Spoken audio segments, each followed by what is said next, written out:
오늘 우리에게 주시는 하나님 말씀은 요한일서 4장 12절의 말씀입니다. 함께 받들어 읽겠습니다. 어느 때나 하나님을 본 사람이 없으되 만일 우리가 서로 사랑하면 하나님이 우리 안에 거하시고 그의 사랑이 우리 안에 온전히 이루어지느니라. 아멘. 제목 같이 읽어보겠습니다. 사랑이 세상을 이깁니다. 하나 더 붙이면은 경건과 사랑이 세상을 이깁니다. 라는 제목으로 오늘 함께 말씀을 나누기를 원합니다. 이 그림은 토마 쿠티르라는 화가가 1847년에 그렸던 그림인데 제목이 로마인의 타락입니다. 여러분, 우리가 지금 읽었던 요한일서에 있는 이런 말씀들의 배경은 로마 시대를 배경으로 하고 있습니다. 세상 문화가 로마 문화고 로마 문화가 세상 문화인 반면에 예수 믿는 이 기독교 문화는 또 구별되어서 그때 당시에 세상에 아주 소수였지만 소수임에도 불구하고 세상에 경건한 그런 삶을 이끌고 있었다는 것입니다. 여러분, 이때 당시에는 노예 제도가 있었습니다.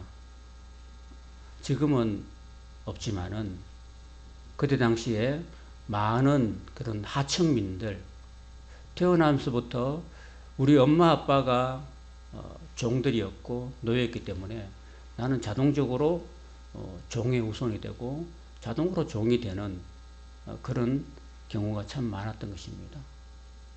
우리나라 기독교에 복음이 들어오면서 제일 먼저 믿었던 분들이 바로 이 우리나라에도 그 종들이 있었잖아요. 집안에 모섬들, 이런 천민들, 이런 분들이 먼저 예수님을 믿게 되었다고 합니다. 그러니까 이 예수님의 그 복음이 가장 아래쪽에 있는 가장 하층민들에게 먼저 전달되었다는 것을 우리가 알게 되는 거죠. 반면에 아주 상류층 있잖아요. 잘 살고 돈 많은 부유층, 이런 분들은 뭐랄까요? 예수 믿는데 굉장히 어려웠다. 그리고 그때 당시에 그 로마 사람들이 온 세계를 지배했기 때문에 굉장히 힘있고 능력있고 돈이 많았습니다. 여러분, 사람이 머리에 든 것 없이 힘있고 돈있고 능력있으면 뭘 할까요? 그저 사치하고 그냥 타락하고 엄란하고 그랬다는 거죠. 그래서 여기 그림을 보면은 제목 자체가 로마인의 타락인데 그냥 다 벌거벗고 있잖아요. 남녀가 섞여서 벌거벗고 이렇게 타락한 그런 문화가 그 로마 당시에 성행했던 그런 사회상이었고 문화였다는 것입니다. 자, 그런 상황에서 이 사람들이 다 주인들이고 상전인데 반면에 그 사람들을 시중 들고 있던 많은 종들이 있었습니다. 이 종들은 신분이 그야말로 하층민이었는데도 이 사람들은 누구를 믿었냐면 바로 예수 그리스도의 복음을 믿었다라는 것입니다. 여러분, 사도 바울이 에베소에 보면요, 종들아 이렇게 먼저 이야기하고 있습니다. 그러니까 사도 바울 시대만 해도 종들이 굉장히 많았는데 그 종들이 예수님의 복음을 전함받고 교회에 들어와서 예수를 믿기 시작했고, 그리고 종들이 너무 많았기 때문에 종들에게 먼저 종들아 너희 상전들에게 성실을 다하라 이렇게 부탁한 반면에 그 다음에 상전들아 라면서 너희 종들을 함부로 대하지 말아라. 너희도 하나님 앞에는 너희도 노예일 뿐이다. 종들일 뿐이다. 라고 권면한 그런 모습을 보게 됩니다. 그리고 베드로 전서 후서에도 보면요. 거기도 종들아라고 이야기하고 있습니다. 그러니까 초대교회 당시에는 굉장히 종들이 굉장히 온 세상에 밑바닥을 이루고 있었는데 그런 하층민들, 돈 없고 가난하고 정말 아무것도 내세울 수 없는 그런 사람들이 예수님의 복음을 접하게 됐고 먼저 믿었다라는 겁니다. 자, 그런데 중요한 것은 이 종들이 얼마나 그 성경 말씀을 잘 듣고 얼마나 성실하게 주인을 잘 섬기고 뭐 하나 떼어 먹는 것도 없고 정말 충성을 다했다는 것입니다. 그게 하나님의 말씀이었으니까. 그리고 아주 경건했습니다. 아까 이 그림, 아까 우리가 먼저 봤던 그림은 정말 타락하잖아요. 엄난하고 타락하고 그런 로마 시대의 문화가 다 이렇게 엄난하고 타락한 그런 문화였던 반면에 이 아주 밑바닥에서 예수님을 믿었던 이 종들, 노예들은 아주 경건한 생활을 했다는 것입니다. 여러분들이 만약에 그때 당시에 상전들이라고 생각하고 있다면요. 여러분들 밑에 여러분 가정에서 시종되는 그런 집사들이 전부 다 노예들인데 얼마나 생활이 경건하고 물러나지 않고 충성되고 착하고 진실된 사람이라면 그 사람을 여러분 믿겠어요? 아니면 여러분 친구들, 동료들 중에서 다 타락했어. 엄난하고 타락하고 바람 피우는 걸 여사로 여기고 그런 사람들하고 지내긴 하지만은 여러분들 자녀들 있잖아요. 여러분들 자녀들 아니면 며느리를 구할 때 여러분의 자식 있을 때 며느리나 자부를 구할 때 누구를 여러분 데리고 싶어요? 정말 타락하고 엄난한 그런 그 총각들이나 또는 아가씨들을 불러오겠어요? 아니면 정말 비록 신분이 종이긴 해도 정말 착하고 성실하고 순결한 이런 사람들을 여러분의 그 사위나 며느리로 불러드리겠어요? 한번 생각해 보십시오. 그러니까 대부분 그때 당시에는 이 그 위에 있는 그 부유층에 있는 그런 사람들이 자기 며느리는 전부 다 이렇게 종들 중에서 데려왔다는 겁니다. 착하고 순결하고 정직하고 성실했던 그 종들을 데려오고 그 종들을 사위로 데려왔다는 겁니다. 참 놀라운 일이에요. 그리고 하나도 떼어먹지도 않고 정말 진실되고 거짓이 없는 그런 사람들을 데려오다 보니까 그 사람들이 자기 집안에 다 며느리로 들어오고 자기 집안에 사위로 들어오고 이렇게 하니까 얼마나 마음이 신분 같은 거 따지지 말고 딱 들어오니까 그 집 살림을 얼마나 잘하겠어요. 그 집 남편을 자기 아들을 얼마나 잘 섬기겠어요. 그죠? 그러니까 집안이 든든한 거죠. 그런 식으로 이 하층민들이 상류층의 며느리가 되고 자부가 되어서 그 집에 들어가서 그 집을 복음화시키는데 큰 역할을 했다는 것입니다. 그리고 애를 낳잖아요. 애를 낳으면 그때 당시에는 남자들은 다 바깥에 나가버리고 여자들이 그 아이를 양육했습니다. 아이를 양육할 때 어떤 식으로 양육했냐면 그 아이를 정말 자기가 그 믿고 있는 예수님을 그 아이들 마음속에 심어주고 그 아이들에게 기독교 말씀을 하나님 말씀을 어릴 때부터 가르쳐주고 얘야 너는 하나님의 자녀란다. 얘야 예수님이 바로 우리를 위해서 십자가에 죽으셨단다. 그 예수님이 우리의 구세주가 되는 거야. 너도 예수님을 함께 믿어야 되지. 이렇게 아이들 어릴 때부터 그렇게 아이들을 키워냈단 겁니다.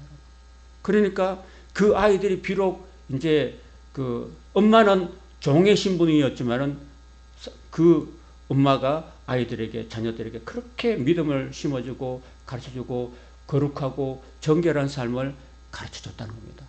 그래서 그 모든 그 태어난 아이들마다 상주층에 태어난 아이들마다 그렇게 해서 점점 자라다 보니까 온 세상이 전부 다 어떻게 되겠어요?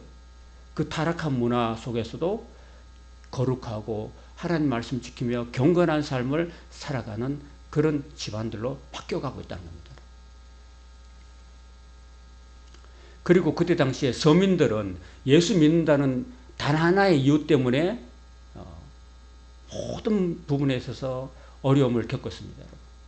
예수 믿는 거 하나 때문에 사람들에게 미움을 받고, 그리고 시장에 나가면은 뭘 살 수 있는, 매매할 수 있는 것도 다 이렇게 단절되었습니다. 예수 믿는 거 하나 때문에.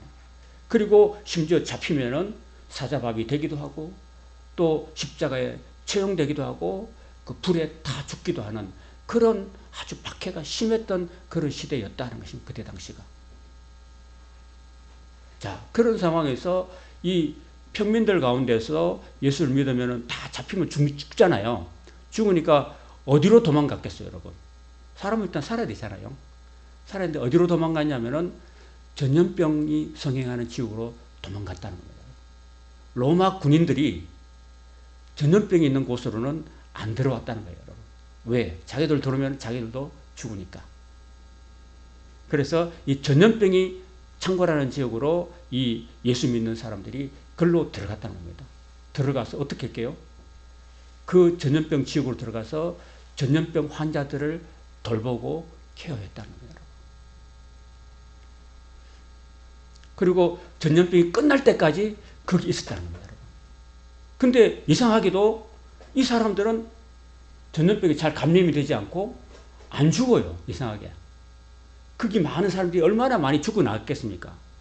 그런데 성경학자들은, 그때 당시 역사학자들은 왜 기독교인들이 그 전염병 지역에 들어가서 왜 많이 죽지 않았을까? 그 많은 사람들이 죽어가는 와중에서 왜 죽지 않았을까라고 했을 때에 그 유세비우스라는 그런 교회사를 기록한 그런 학자들의 말을 빌어보면은 이 유대인, 이 기독교인들은 아주 그 깨끗하게 청결하게 그 했다는 겁니다, 여러분. 그러니까 그 모세 오경에 나오는, 그러니까 창세기, 출애굽기, 레위기, 민수기, 신명기에 나오는 그 특별히 레위기에 나오는 그런 모든 유대인들의 율법을 잘 지켰다는 겁니다. 그러니까 어떤 먹는 거, 마시는 거, 입는 거 이런 것들을 철저하게 잘 구별해서 생활했다라는 거예요, 여러분. 그래서 부정한 것은 멀리하고 정결한 것을 택하고, 그리고 우리가 코로나 시대 때 우리가 견뎌냈던 것들은 어떻게 했어요? 우리가 방역을 잘했기 때문에 견뎌낸 거 아니겠어요? 그죠? 그때 초대교회 당시도 이런 전염병들이 창궐했다는 겁니다. 그때는 코로나가 뭔지도 몰랐겠죠.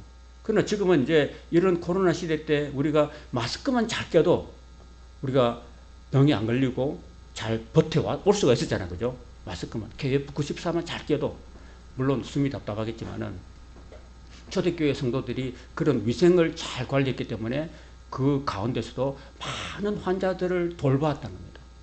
그리고 내가 예수 믿는 사람이야 라고 나타내지도 않았대요.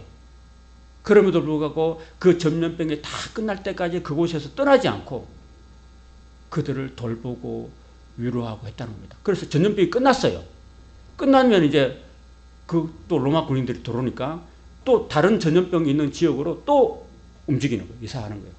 그럴 때 그 함께 지내면서 그 돌봤던 그 환자들 있잖아요. 환자들. 그 환자들이 그 떠나는 사람들 붙들고요. 아니, 당신들은 왜 이런 험악한 지역에 와서 우리를 그냥 아무런 그런 돈도 받지 않고 우리를 치료해주고 이제 끝났으니까 왜 떠나려고 합니까? 막 붙잡았어요. 가지 말라고 붙잡았을 때, 아, 우리는 예수 믿는 기독교인입니다.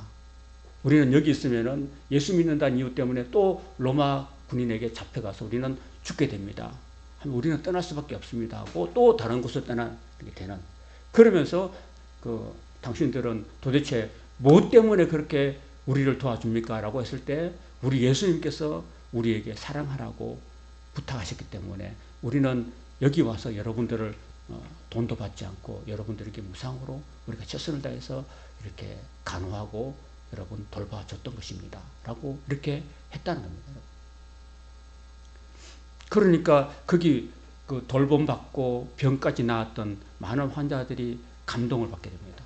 우리도 이렇게 우리 같은 이런 죽어가는 전염병 환자들을 예수 믿는 사람들이 우리를 와서 도와주고 케어해주고 결국은 내가 이렇게 나아버리는데, 내가 이제 우리를 도와줬던 그 예수 믿는 사람들, 그 사람들이 믿는 하나님을 우리도 믿고 싶다라는 마음을 갖게 된 거죠. 그래서 많은 사람들이 전염병 환자지만은 다음에 예수를 믿게 되고 많이 영접하게 됐다는 겁니다. 그래서 주 313년에 콘스탄틴 그 황제가 기독교를 이렇게 공인하게 됩니다. 그렇게 200년 넘게 250년에서 300년 가까이 예수 믿는 사람을 박해하고 죽이고 못살게 굴었던 그 로마 정부가 마침내 그렇게 그 사랑으로 막 그렇게 박해 중에도 죽임을 당하는 중에도 끝까지 예수 믿는 믿음을 배반하지 않고 끝까지 예수 믿었던 그 사람들을 인정해 준 거예요, 여러분. 그래서 결국은 그 그리스도인에게 로마가 졌다는 겁니다. You win이라고 말하는 거죠. 당신들이 이겼습니다. 우리는 당신을 죽이려고 그렇게 못 찾아다니면서 우리는 당신들을 박해하고 그렇게 못살게 굴었는데 당신들은 250년, 300년 동안에 그 죽임을 당하면서 도망다니면서까지도 많은 사람들이 이렇게 사랑했으니까 여러분들이 이겼습니다. 라고 한 거죠. 결국 그래서 로마가 기독교를 국교로 만드는 그런 까지 기독교가 승리했다라는 것입니다.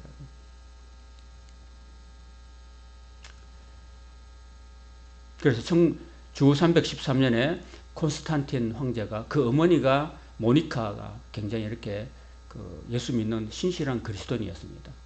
그 어머니의 많은 권유를 받고서 그리고 이제 이 콘스탄틴 대제가 그 로마를 평정할 때 그 평정하기 전날에 하나님께서 그 사람 꿈속에 등장해가지고 내가 너에게 힘이 되어주겠다 라는 어떤 계시를 받았대요.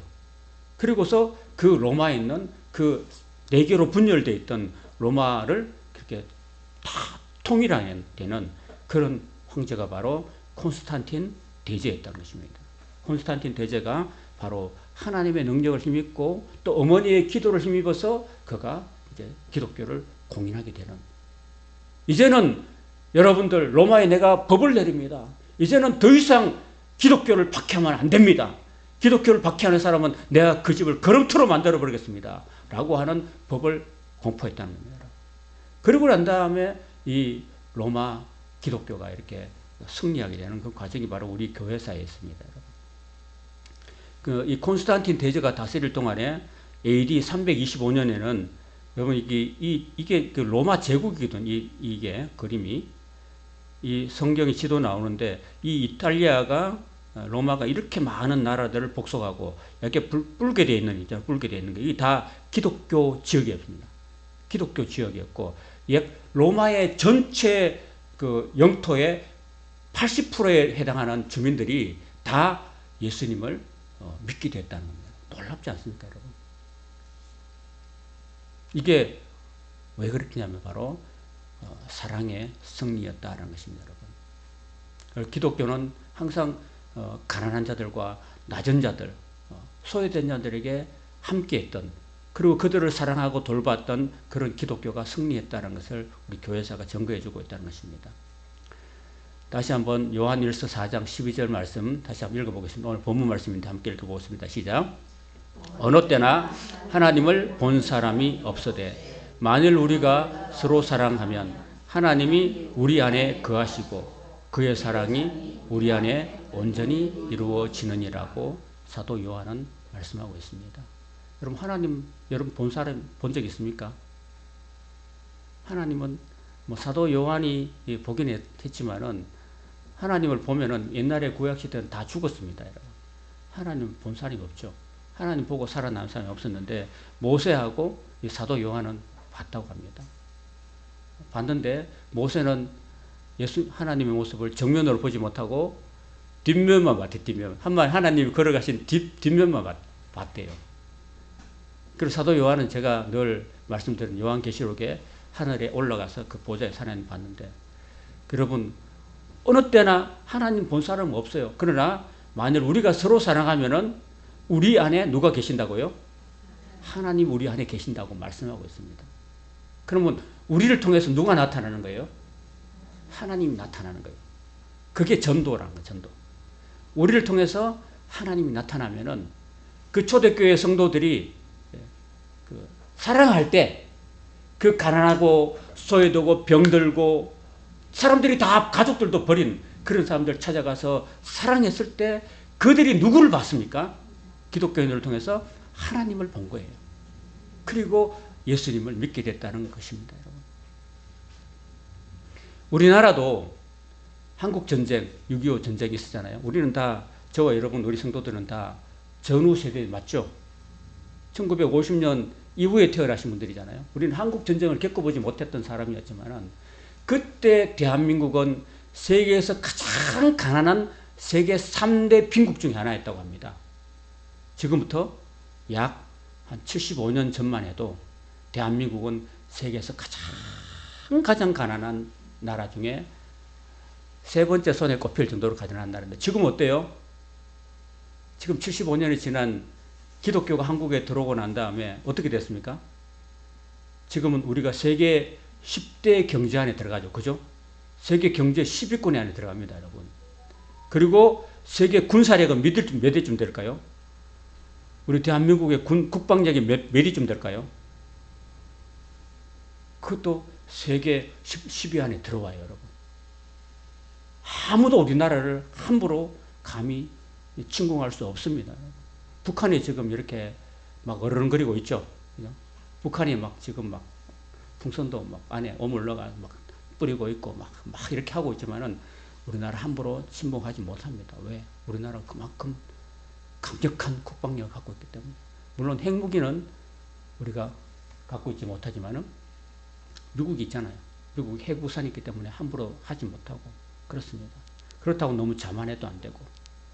자, 이만큼 우리가 75년 동안에 우리나라가 이렇게 복을 받고 세계에서 가장 강하고 잘 사는 나라가 된 이유는 바로 우리가 한국전쟁 때 그렇게 가난했지만은, 가난했어도 불구하고 그때 예수 믿던 우리 초대, 우리 할아버지 되는 그런 분들이 그렇게 우리 한국 우리 국민들에게 굉장히 많은 사랑을 베풀었다는 겁니다.